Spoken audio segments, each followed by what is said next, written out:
Hello student, कैसे हैं आप लोग। उम्मीद करता हूं कुशल मंगल होंगे। आपके अपने प्यारे से channel exam chemistry by Govind sir में प्यारे से बच्चों का बहुत बहुत अभिनंदन करता हूं, स्वागत करता हूं।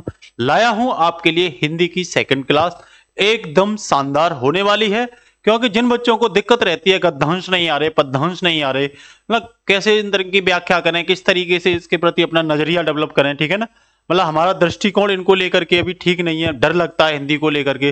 तो ऐसे बच्चे तैयार हो जाएं, क्लास को लास्ट तक देखें, जरूर ही निश्चित यहां से 20 अंक आपके पक्के होने वाले हैं। क्योंकि 10 नंबर के गद्यांश और 10 नंबर के पद्यांश। सिंपल सा आप देख रहे होंगे, सिंपल सी भाषा में मैं आपसे ये बोल सकता हूं। यहां जैसा कि आप बोर्ड पर देख रहे हो बेटा, कि यहां आपके लिए जो क्वेश्चन बनते हैं, ये 5 इस तरह के क्वेश्चन बनते हैं। 2 नंबर का एक क्वेश्चन होता है, देखो 2 का ये और 2 का ये और 2 का ये, 2 का ये और 2 का ये, 5 क्वेश्चन कितने के हो गए, 10 मार्क्स के हो गए। इसीलिए एक क्वेश्चन कितने का होगा, 10 का। और कितने आते हैं भाई, 2 आते हैं। इसीलिए कितने नंबर आपके पक्के हो जाएंगे, 10 20 नंबर पक्के हो जाएंगे, ठीक है ना। यहाँ बेसिक सी चीजें बताएंगे, साथ ही साथ एडवांस लेवल पर किस तरीके से आपको क्वेश्चन को लिखना है वो सब बताएंगे, ठीक है ना। तो बिना कुछ समय वेस्ट किए हुए चलते हैं अपने टॉपिक की ओर। आप अगर नए चैनल पे हैं तो निश्चित रूप से चैनल को सब्सक्राइब बेटा जरूर करिए, क्योंकि इन क्लासों से आपको बहुत लाभ होने वाला है। हिंदी को मैं एकदम आसान बना दूंगा आपको, साथ ही साथ केमिस्ट्री क्या तो रेगुलर चली रही है, लेकिन बच्चे हिंदी में काफी डरते थे, तो उनके हिंदी के डर को दूर कराना, हालांकि बहुत ज्यादा कोई तोफ या पहाड़ वाली बात नहीं है, लेकिन फिर भी ज्यादातर साइंस वाले जो स्टूडेंट होते हैं, मैथ्स वाले जो स्टूडेंट होते हैं, उनको भी हिंदी से बहुत डर लगता है। तो चाहे वो साइंस मैथ वाले हो, चाहे आर्ट वाले हो, सभी को हिंदी क्लियर होने वाली है। जिसमें आप देख रहे होंगे, पहले पर चलते हैं बेटा। आपके सामने है गद्यांश दे रखा है। पहले हम क्या डिस्कशन कर रहे हैं बेटा, गद्यांश। देखो ध्यान रखो, गद्यांश होता है जो कहानी के रूप में दे रखा होता है, कोई स्टोरी टाइप होती है। वहीं अगर पद्यांश की बात करें बच्चों, तो पद्यांश होता है कोई कविता के रूप में, गीत के रूप में जो होता है, ठीक है ना। गीत और कविता के रूप में होता है बेटा, उसे हम क्या कहते हैं, उसे हम पद्यांश कहते हैं। ये चीज आपके दिमाग में होनी चाहिए, ठीक है ना। तो चलते हैं पहले की ओर, देखते हैं क्या कहने वाले हैं। अब इसको देखो समझना होगा, इसमें साथ में आपको और क्या मिलेगा, गद्यांश में या पद्यांश में नीचे अंडरलाइन और मिलेगी, रेखांकित भाग। तो आपको 2 नंबर के क्वेश्चन पर रेखांकित भाग की व्याख्या करने के लिए और बेटा पूछ सकता है, ठीक है ना। क्या है, पढ़ लेते हैं क्वेश्चन को। कह रहा जन का प्रवाह अनंत होता है। जन मीन्स जो लोग होते हैं, उनका पृथ्वी पर जो आवागमन होता है बेटा, आना जाना हमेशा लगा रहता है, ठीक है ना, हमेशा लगा रहता है, ठीक है। लोग आएंगे, पुराने लोग जाएंगे, नए फिर जन्म के साथ आएंगे, पुराने वृद्ध होकर के या अन्य वजहों से जाएंगे, ये लगा रहता है, ये बोला है। कह रहा है सहस्त्रों वर्षों से भूमि के साथ राष्ट्रीय जन ने तादात्म्य प्राप्त किया हुआ है। इसका मतलब यह है, सैकड़ों वर्षों से लोग और भूमि के साथ, पृथ्वी के बीच एक संबंध बना हुआ है। सहस्त्रों का मतलब होता है बेटा सैकड़ों वर्षों से, ठीक है ना। लोग और किसके साथ, पृथ्वी के साथ, ठीक है ना। आना जाना बना रहता है उनका, पृथ्वी के साथ गहरा संबंध है। तादात्म्य प्राप्त किया मतलब गहरा संबंध है, ध्यान रखना क्या है, गहरा संबंध है बच्चों, ये बोलना चाह रहा है। ये एक एक चीज को पहले आसान तरीके से डिफाइन किया करिए। फिर कह रहा है जब तक सूर्य की रश्मियां, जब तक सूर्य की किरणें नित्य प्राप्त भुवन को अमृत से भर देती हैं, इनका मतलब यह है तब तक राष्ट्रीय जन का जीवन भी अमर रहता है। जब तक पृथ्वी पर सूर्य की किरणें लगातार आती जाती रहेंगी, तो अमृतमय जीवन जो है वो हमेशा अमर रहेगा। कह रहा है इतिहास के अनेक उतार चढ़ाव पार करने के बाद राष्ट्रीय निवासी जन नई उठती लहरों के आगे बढ़ाने के लिए अजर अमर हैं। बिल्कुल, जो संघर्ष आता जाता रहता है, इसको पार करते हुए लोग क्या होते हैं, आगे बढ़ने के लिए अमर और अजर हो जाते हैं, ठीक है ना। कह रहा जन जन जन ला सततवाही जीवन नदी के प्रवाह की तरह। बिल्कुल, जैसे नदी सततवाही होती है, हर समय बहती रहती है, चलती रहती है, वैसा ही जीवन रुकने वाला नहीं होता। ये भी निरंतर क्या होता है, सततवाही होता है, निरंतर चलने वाला होता है। कह रहा जिसमें कर्म और श्रम, 2 चीज हैं, ध्यान रखना, इस पर क्वेश्चन भी पूछा गया है। कर्म और श्रम, ठीक है ना, के द्वारा उत्थान के अनेक घाटों का निर्माण होता है। तो घाटों का निर्माण किससे होता है, घाटों मतलब कह सकते हो पहचान का निर्माण होता है। किससे, कर्म और श्रम के माध्यम से व्यक्ति अपने पहचान बना लेता है, घाटों का निर्माण कर लेता है। तो ये इसकी व्याख्या थी बेटा, ये क्या थी, इसकी व्याख्या थी, ध्यान रखना। अब इसका आप आंसर कैसे दोगे। अब 5 क्वेश्चन आपके सामने हैं, बेहद सरल हैं, आपको बिल्कुल डरने की आवश्यकता नहीं है, यूं छूमंतर कर देंगे हिंदी के डर को आपको, ठीक है ना। तो देखो क्या कह रहा है ये, ध्यान दो सब लोग।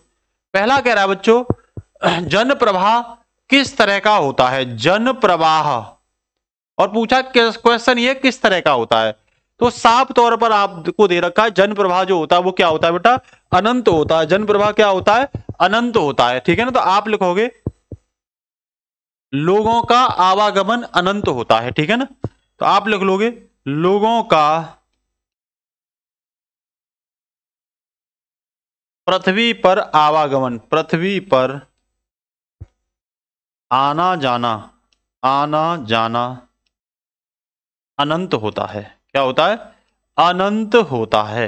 बताइए 2 नंबर के क्वेश्चन में आपको देखो, एक सबसे पहली चीज आप ध्यान रखिए, गद्यांश को पहले समझदारी से पढ़ लो। आप क्या कहना चाह रहा है उस चीज को दिमाग में डाल लो। आपको गद्यांश को बेटा पहले अच्छे से क्या करना पड़ेगा, पढ़ना पड़ेगा। पहले आपको गद्यांश को अच्छे से पढ़ना पड़ेगा, ठीक है ना। क्लियर हुआ।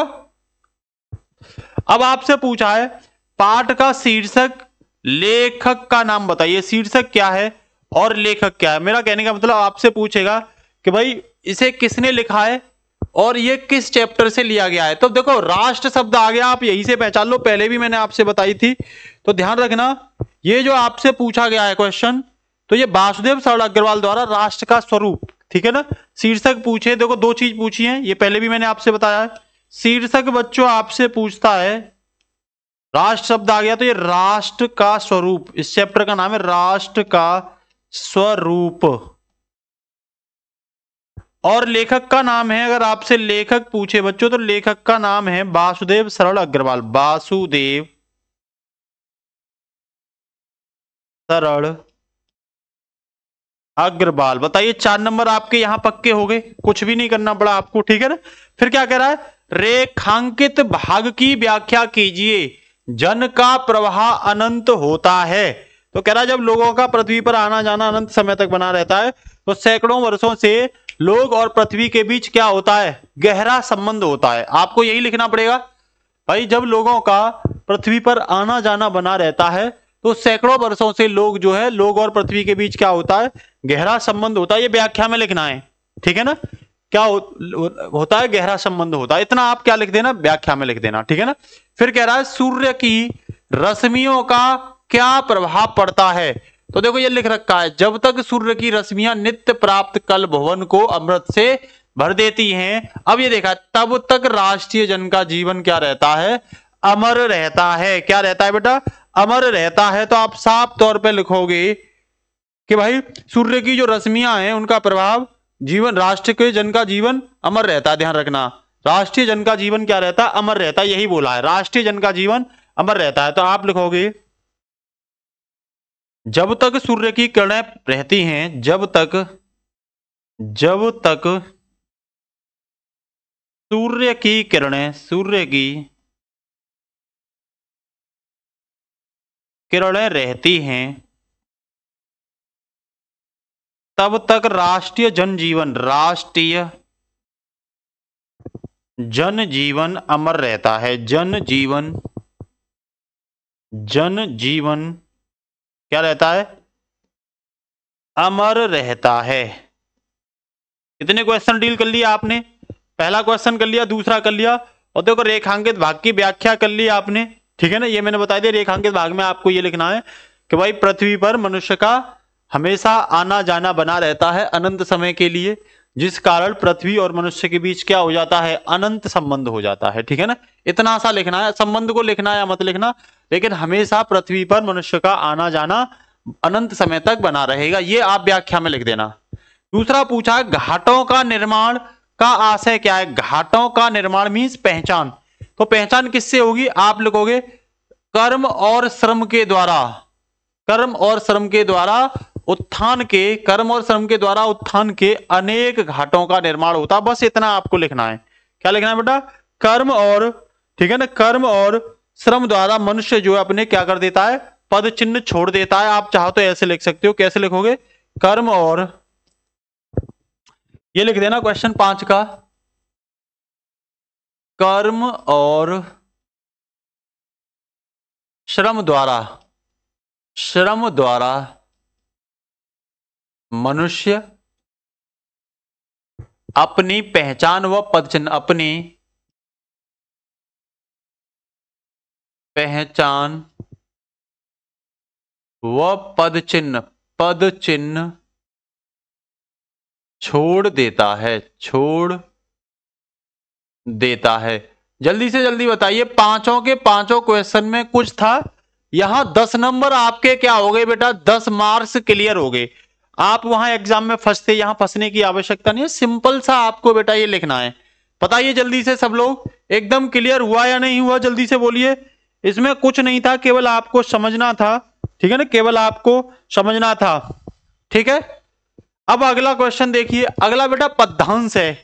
पद्यांश हमने बात आपको बताई थी, पद्यांश गीत या कविता के माध्यम से पाइयां होती हैं, ठीक है ना, तो इनके माध्यम से समझाने का प्रयास किया जाता है। अब देखो पद्यांश में क्या समझाने का प्रयास किया जा रहा है। कह रहा कोई कालांता कृषक, कालांता का मतलब होता है थका हुआ, ठीक है ना। कृषक ललना, कृषक मतलब किसान, ललना मीन्स होता है लड़की। तो यहां कह रहा है खेत में जो दिखावे, खेत में जो दिखावे। ध्यान रखना ये पवन दूतिका से लिया गया है, जिसमें राधा जो है अपने प्रिय कृष्ण से ये बोलती हैं कि अगर आप कहीं जाते हो और रास्ता में आपको अगर कोई थकी हुई किसान लड़की दिखाई देती है या किसान की लड़की दिखाई देती है, ठीक है ना, तो आप क्या करना, धीरे धीरे परस मीन्स स्पर्श, उसकी क्लांति को मिटा देना। तो आप धीरे धीरे जाकर के पवन के माध्यम से, मीन्स पवन चला करके, पवन स्पर्श करती हुई उसके पास से उसकी थकान को क्या कर देना, मिटा देना। उसकी थकान को क्या कर देना, मिटा देना। फिर कह रहा जाता कोई जलद यदि, जाता कोई जल यदि हो व्योम में तो उसे मिटाना, हो व्योम में तो उसे मिटाना। मतलब यदि आप उधर जा रहे हो, अगर वहां आपको कोई बादल जाता हुआ दिखाई दे रहा है, तो आप आकाश में बादल को ले जाना। और कह रहा मिटाना, छाया द्वारा सुखित करना, तप्त भूतंगना। भूतंगना का मतलब होता है स्त्री और तप्त का मतलब होता है तपती हुई।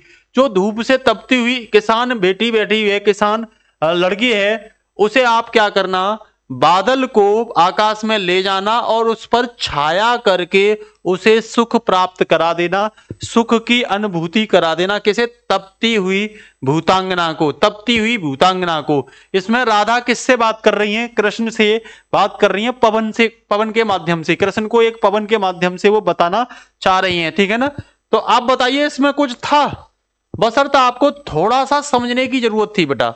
इसमें आपको कुछ नहीं दिखाई दे रहा। तो यहां एक शब्द देखो, ये कालांता है, इसका मतलब होता है थका हुआ। कृषक का मतलब होता है बेटा किसान। ललना का मतलब होता है लड़की, ठीक है ना। और क्लांति का मतलब थकी हुई, ठीक है ना। परस का मतलब स्पर्श होता है बेटा। जलद का मतलब यहां होता है बेटा बादल। व्योम का मतलब आकाश होता है बेटा। छाया आप जानते ही हो। सुखित का मतलब सुख। तप्त का मतलब तपती हुई। और भूतंगना का मतलब होता है बेटा स्त्री या लड़की। अब बताइए कोई दिक्कत, ठीक है ना, बताइए यहां तक किसी को कोई दिक्कत। तो यहां राधा जो है कृष्ण के माध्यम से क्या कर रही हैं, समझा रही हैं। तो देखो अब देखते हैं, अब देखते हैं। कह रहा है उपर्युक्त पद्यांश में कवि और कविता। उपर्युक्त पद्यांश में कवि और कविता, देखो ये पूछा है, कवि को पूछा है जैसा कि पता, और कविता ये 2 नंबर में पूछा गया है।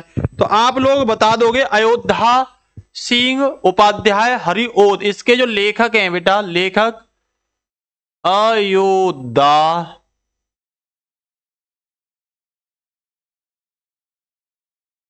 से हैं उपाध्याय हरिओद। उपाध्याय हरिओद ये लेखक हैं, हरिओद ये लेखक हैं। और जब आपसे, ये तो लेखक हो गए, कवि हो गए इसके, और आपसे इसका पूछेंगे कवि कविता का नाम क्या है, तो पवन दूतिका। पवन दूतिका इसका क्या बेटा नाम है। पता ये 2 नंबर आपके यहां क्लियर हुए या नहीं हो, जल्दी बताइए। पवन दूतिका से लिया गया। कह रहा राधा ने पवन से लज्जाशील महिला के लिए किस प्रकार छाया करे को कहा है, किस प्रकार छाया करने को कहा है। तो देखिए पढ़िए कहां लिख रहा है, धीरे धीरे परस उसकी कितलानी को मिटाना, जाता कोई जलद यदि तो व्योम में तो उसे मिटाना, छाया द्वारा सुखित करना तप्त भूतंगना को। किसे? तप्त भूतंगना को। तो इसमें आप क्या लिखोगे? यदि कोई बादल दिखाई पड़े तो उसे लाकर स्त्री के ऊपर क्या कर देना? छाया कर देना। यदि कोई बादल दिखाई पड़े तो उसे स्त्री के ऊपर लाके क्या कर देना? छाया कर देना। तो दूसरे का क्या लिखोगे? दूसरे का लिखोगे बेटा, सेकंड का लिखोगे, यदि कोई बादल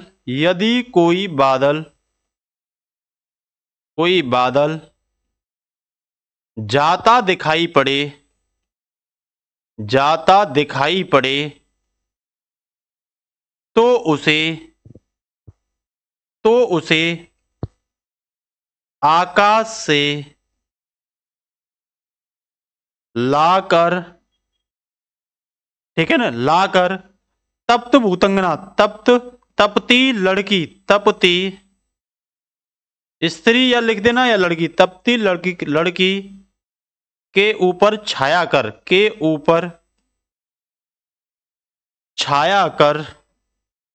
सुखत कर देना, सुख दे देना। तो ये लिखना है इसका, किस प्रकार छाया करने को कहा है ये आपको पता चल गई। ये सेकंड आंसर हो गया, ये पहला आंसर हो गया बेटा, और ये सेकंड आंसर हो गया। अब तीसरे में क्या कह रहा है? व्योम और भूतंगना का क्या मतलब है?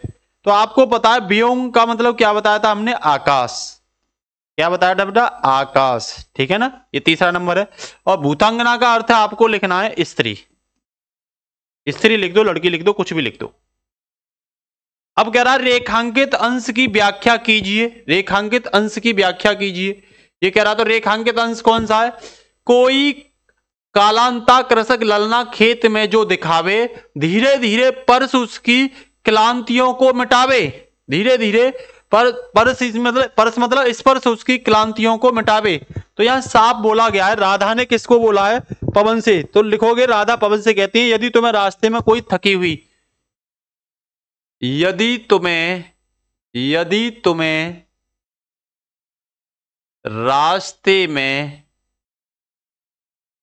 कोई थकी हुई किसान लड़की दिखाई, थकी हुई किसान लड़की दिखा दिखावे, तो धीरे धीरे, तो उसने कहा धीरे धीरे स्पर्श से, तो धीरे धीरे पवन के स्पर्श से, धीरे धीरे पवन के स्पर्श से, ठीक है ना, उसकी थकान को क्या कर देना? मिटा देना। स्पर्श से उसकी थकान मिटा देना, उसकी थकान मिटा देना। बताइए बेटा कोई दिक्कत इस क्वेश्चन में? 2 नंबर ये पूरे हो गए, ठीक है ना। अब नेक्स्ट बोला राधा ने, अगला क्वेश्चन देखिए, राधा ने पवन से लज्जाशील महिला के लिए क्या बोला है? राधा ने पवन से लज्जाशील महिला के लिए क्या बोला है? तो बस यही बोला है, छाया करके क्या कर देना? छाया करके इतना लिखना है केवल, छाया करके, ठीक है ना, छाया करके थकी या तप्त महिला को लिखना है आपको। क्या लिखना? तप्त करके तप्त स्त्री को सुखित कर देना, सुखित कर देना। जल्दी से बताइए बेटा, इतना बड़ा सेकंड क्वेश्चन चुटकियों में हुआ या नहीं हुआ? इतना बड़ा सेकंड क्वेश्चन बच्चों, जल्दी से स्क्रीनशॉट ले लिया करो। मैं हट जाता हूं, आप लोग स्क्रीनशॉट ले लिया करो, ठीक है ना। ठीक है बेटा, कोई दिक्कत किसी को? आराम से हो गया। अब नेक्स्ट देखते हैं, अगला नेक्स्ट देखते हैं बच्चों, अगला देखिए। नेक्स्ट देखो, इंपोर्टेंट है, कह रहा है दुर्बलता का ही चिन्ह विशेष शपथ है, दुर्बलता का ही चिन्ह विशेष शपथ है, पर अबला जन के लिए कौन सा पथ है? पर अबला जन के लिए कौन सा पथ है? यदि मैं उकसाई गई भरत से हूं, अगर मैं उकसाई गई भरत से हूं तो पति समान ही स्वयं पुत्र भी खोऊं।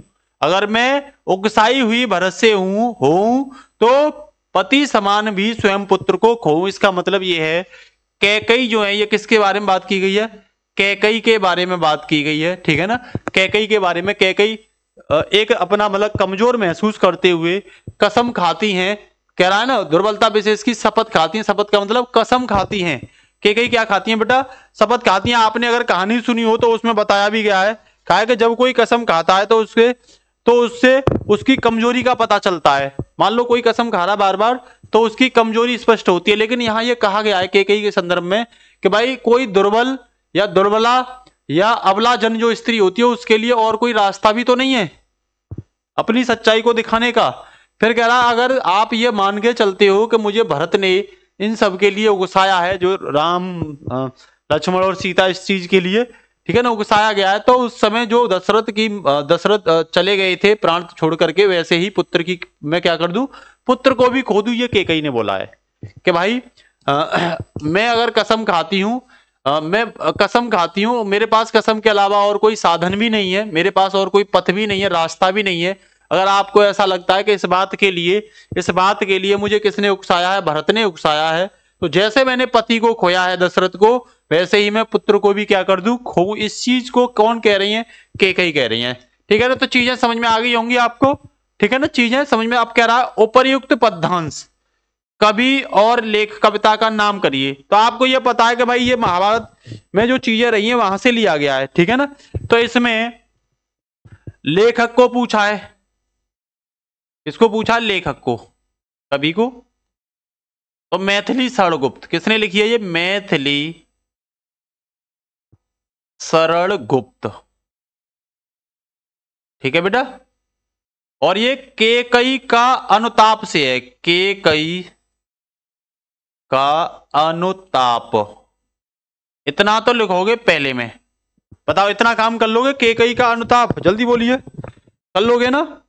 अब नेक्स्ट क्वेश्चन कह रहा अपनी बात को प्रमाणित करने के लिए केकई के पास एकमात्र उपाय क्या है? तो आप लिख दोगे भाई शपथ है। केकई के पास शपथ है, केवल कसम, शपथ कह दो इसे, या कसम खाना ही रह गया है। बताओ दूसरे का आंसर कितना सरल था बेटा, ठीक है ना। अब देखो, अब तीसरा क्वेश्चन है अबला और शपथ का मतलब क्या है? अबला और शपथ का मतलब क्या है? तो आपको सबको पता, अबला मतलब कमजोर या असहाय महिला। अबला का मतलब है बेटा, अबला का मतलब है असहाय, असहाय महिला, असहाय, ठीक है। और शपथ का मतलब है बेटा कसम या सौगंध। शपथ का मतलब है, शपथ का मतलब लिखे आओगे आप, कसम, कहते ना मैं तेरी सौगंध खाता हूं, सौगंध भी लिख सकते हो, सौगंध। ये किसका मतलब है? अबला का मतलब है। नेक्स्ट कह रहा है उकसाए जाने की बात, फिर कह रहा है रेखांकित अंश की व्याख्या कीजिए, रेखांकित अंश की व्याख्या कीजिए। तो इसमें रेखांकित कहां है? वैसे आपको इसमें रेखांकित नहीं दिख रहा, लेकिन शुरू की आप 2 लाइन मान लो रेखांकित, शुरू की आप 2 लाइन बेटा क्या मान लो? रेखांकित मान लो, कि ऊपर वाली जो 2 लाइन है वो क्या है? रेखांकित हैं, ठीक है ना। तो आप इसमें लिख दोगे कि दुर्बलता का ही चिन्ह विशेष शपथ है, पर अबला के लिए कौन सा पथ है? तो आपने ये बोला है कोई कमजोर है, अबलाजन है, ठीक है ना, उसके लिए शपथ खाना ही क्या है? एक रास्ता रह जाता है, उसके लिए शपथ खाना ही एक रास्ता रह जाता है, और इसे उसकी कमजोरी माना जाता है। इतना लिखना है बेटा आपको कि अगर कोई दुर्बल अबला महिला है, यदि कोई अबला है, तो उसके लिए शपथ खाना उसकी कमजोरी बन जाता है, और उसके पास कोई रास्ता भी नहीं होता। बेटा इतना लिख पाओगे या नहीं? जल्दी बताइए, इतना लिख पाओगे या नहीं? ठीक है ना, कोई दिक्कत? अब देखो तीसरा क्या कह रहा है, उकसाए जाने की बात पर केकई ने क्या कहा? उकसाए जाने की बात पर केकई ने क्या कहा? तो आप लिखोगे यदि आपको लगता है, क्या लिखोगे बेटा? यदि आपको लगता है, मैंने ये सब बोल दिया आपको, यदि आपको लगता है, यदि आपको लगता है कि मुझे भरत ने उकसाया है, भरत ने, ऐसे ही लिखोगे, उकसाया है, तो मैं पति के समान, पति के समान, पति के समान पुत्र को भी खो दूं, खो दूं। तो देखो आपने सभी क्वेश्चन इसमें डील किए, तो यहां सिंपल सा मतलब है, केकई के संदर्भ में बात की गई है कि भाई एक अबलाजन महिला के पास और क्या रास्ता बचता है सौगंध खाने का या शपथ खाने के अलावा, और उसी को कमजोरी माना जाता है। उसने कहा अगर आपको लगता है कि मुझे भरत के द्वारा उकसाया गया है, तो जैसे मैंने भगवान दशरथ को खोया है, अपने पति को खोया है, उसी तरीके से मैं अपने पुत्र को भी खोऊं, ऐसा बोलना चाह रही है केकई। उसी संदर्भ में आपने इनका क्या किया, आंसर। कविता है भाई मैथिली षड़गुप्त की केकई का अनुताप, ठीक है ना। अमला का मतलब आपको पता असहाय होता है, शपथ का मतलब कसम और सौगंध होता है। अपनी बात को प्रमाणित करने के लिए क्या खाई है उन्होंने, कसम खाई है। इस तरह से छोटे छोटे क्वेश्चन। इसमें क्या चीज दिखाई दे रही है कि आपको डरने की बिल्कुल जरूरत नहीं है। लगातार मैं आपके लिए शानदार क्लास लाता रहूंगा, आपके डर को दूर कर दूंगा। आप मॉडल या किताबों से इतने अच्छे से नहीं कर सकते जिस तरीके से बेटा हम आपको समझाने का प्रयास कर रहे हैं। क्लास अच्छी लगती है तो अपने फ्रेंड्स को या अन्य ग्रुपों में जरूर शेयर करें, और नए हैं तो चैनल को सब्सक्राइब करना ना भूलें, क्योंकि डेली नोटिफिकेशन आपको क्लास के मिलते रहेंगे सब्सक्राइब और बेल आइकन दबाने के बाद। नमस्कार, जय हिंद बेटा।